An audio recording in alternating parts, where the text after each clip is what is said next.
राधे राधे दोस्तों, स्वागत है आप सभी का आपके अपने चैनल सनातन धर्म पर। दोस्तों, वैशाख शुक्ल पक्ष की पूर्णिमा को हमारे शास्त्रों में अत्यंत ही महत्वपूर्ण बताया है, क्योंकि वैशाख मास श्री हरि को बहुत ही प्रिय है। इस मास में पवित्र नदियों में स्नान करने से, दान पुण्य, व्रत उपवास करने से और पितरों का श्राद्ध तर्पण करने से जन्म जन्मांतर के पाप नष्ट हो जाते हैं। पितरों की आत्मा को शांति मिलती है, जिससे पितृ प्रसन्न होकर अपने घर संबंधियों को सुख समृद्धि और सफलता का आशीर्वाद देते हैं। साथ ही सुख सौभाग्य और संतान की प्राप्ति होती है। वैशाख पूर्णिमा को बुद्ध पूर्णिमा भी कहा जाता है, क्योंकि वैशाख पूर्णिमा पर ही महात्मा बुद्ध का जन्म हुआ था। महात्मा बुद्ध को भगवान विष्णु का 10वां अवतार माना जाता है।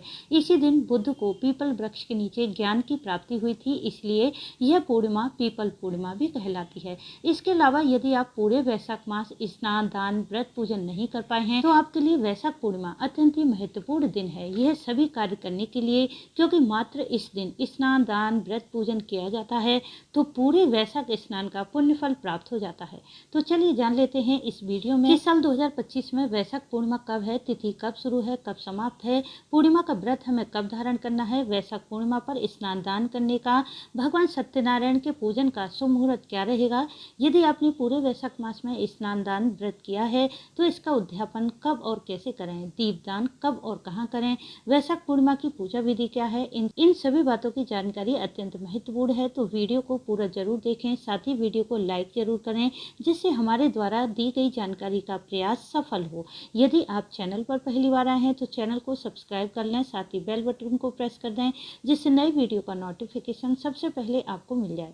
तो दोस्तों, सबसे पहले जान लेते हैं कि साल 2025 में वैशाख पूर्णिमा कब है। पूर्णिमा की तिथि शुरू है 11 मई रविवार रात्रि 8:02 पर और समाप्त है 12 मई सोमवार को रात्रि में 10:25 पर। अब क्योंकि 12 मई को पूर्णिमा की तिथि सुबह सूर्योदय से लेकर रात्रि तक प्राप्त हो रही है, ऐसे में सूर्योदय कालीन पूर्णिमा और चंद्रोदय व्यापिनी पूर्णिमा 12 मई दिन सोमवार को रहेगी। तो पूर्णिमा का व्रत करने वाले सभी साधक 12 मई को ही पूर्णिमा का व्रत करेंगे और स्नान दान का या फिर वैशाख मास में किए गए स्नान दान व्रत पूजा पाठ का जो भी आपने नियम लिया है, उसका उद्यापन 12 मई दिन सोमवार को ही किया जाएगा। इसी दिन भगवान सत्यनारायण की पूजा व्रत कथा का पाठ कर सकते हैं। अपनी समय सुविधा के अनुसार श्री सत्यनारायण व्रत पूजन आप सुबह या शाम किसी भी समय कर सकते हैं। श्री सत्यनारायण का व्रत पूजन आप किसी ब्राह्मण से भी करवा सकते हैं या फिर स्वयं भी श्री सत्यनारायण भगवान का विधि पूर्वक पूजन करके व्रत कथा का पाठ कर सकते हैं। परंतु ध्यान रखें, यदि आप स्वयं सत्यनारायण भगवान का पूजन व्रत कथा का पाठ करते हैं, तो किसी ब्राह्मण के लिए कुछ भोजन की सामग्री और दक्षिणा निकाल कर रख दें। बाद में यह भोजन की सामग्री दक्षिणा सहित ब्राह्मण को दे दें। ऐसा करने से ही आपको श्री सत्यनारायण भगवान के पूजन का संपूर्ण फल प्राप्त होगा। शास्त्रों के अनुसार पूर्णिमा की तिथि में ब्रह्म मुहूर्त के स्नान को ही सर्वश्रेष्ठ माना जाता है। तो ब्रह्म मुहूर्त का समय रहेगा 12 मई की सुबह 4:08 से सुबह 4:50 तक। जो साधक इस समय स्नान दान नहीं कर पाते हैं, तो वे अभिजीत मुहूर्त में यह कार्य कर सकते हैं। अभिजीत मुहूर्त बहुत ही शुभ मुहूर्त माना जाता है। यह रहेगा 12 मई की सुबह 11:51 से दोपहर 12:45 तक। इसी दिन राहु काल का समय रहेगा सुबह 7:30 से 9 बजे तक। राहु काल में आप कोई भी शुभ कार्य करने से बचें। इस समय कोई भी शुभ कार्य प्रारंभ ना करें, परंतु यदि आप इस समय से पहले ही शुभ कार्य कर रहे हैं तो कोई समस्या नहीं है, आप कर सकते हैं। पूर्णिमा के दिन आप प्रयास करें कि किसी पवित्र नदी में स्नान करें, इससे आपको अनंत गुना फल प्राप्त होगा। पर यदि नदी स्नान संभव ना हो तो आप अपने घर पर गंगा मिश्रित जल से स्नान कर सकते हैं। परंतु ध्यान रखें कि स्नान आप सूर्योदय से पहले ही कर लें, तभी आपको वैशाख स्नान का फल प्राप्त होगा।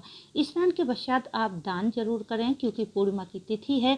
तो आप सफ़ेद वस्तुओं का, जैसे आटा चावल घी, सफ़ेद मोती, सफ़ेद वस्त्र, दूध दही का दान किसी ब्राह्मण को कर सकते हैं। सफ़ेद वस्तुओं का दान करने से कुंडली में स्थित चंद्र दोष समाप्त होता है, जिससे आर्थिक मानसिक शारीरिक सभी प्रकार की समस्याएं दूर हो जाती हैं।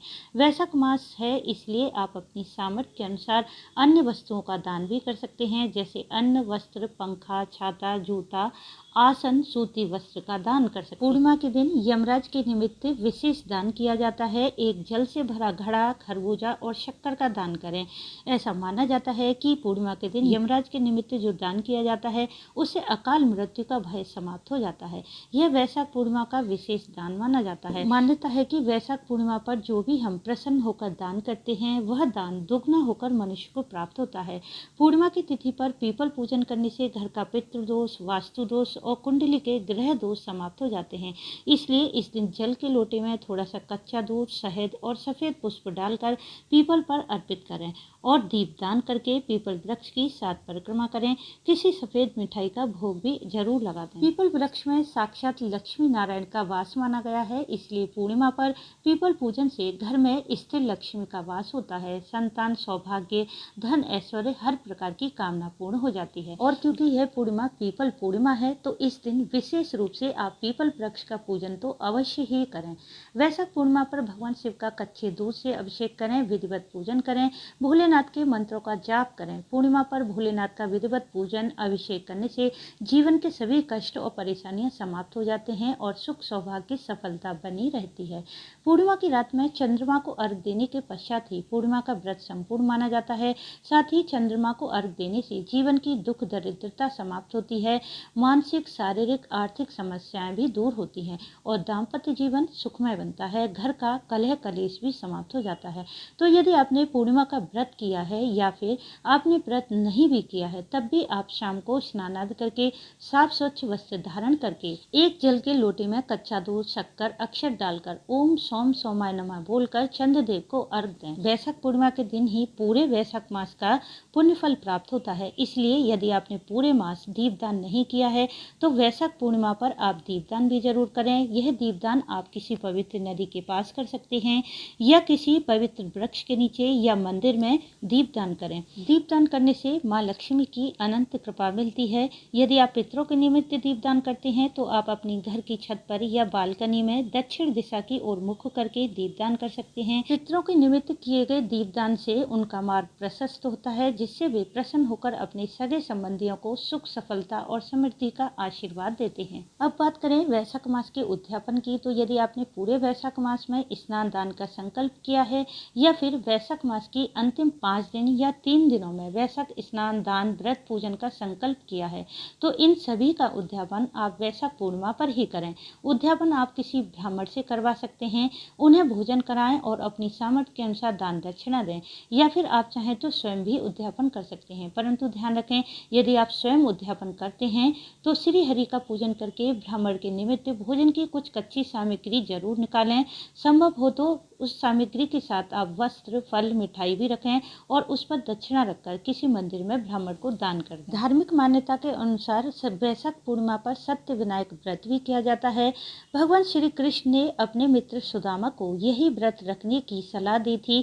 सत्य विनायक व्रत करने से सुदामा जी की गरीबी दूर हो गई थी। इसलिए जो भी साधक वैशाख पूर्णिमा पर सत्य विनायक व्रत करता है उसके घर की सभी दुख दरिद्रता समाप्त हो जाती है, साथ ही उस पर माँ लक्ष्मी की कृपा सदैव बनी रहती है। तो दोस्तों, वैशाख पूर्णिमा अत्यंत ही श्रेष्ठ मानी गई है। इस दिन जो भी साधक भगवान श्री हरि, माँ लक्ष्मी का विधिवत पूजन व्रत करता है, दान पुण्य करता है, उसकी मन की हर कामना पूर्ण हो जाती है।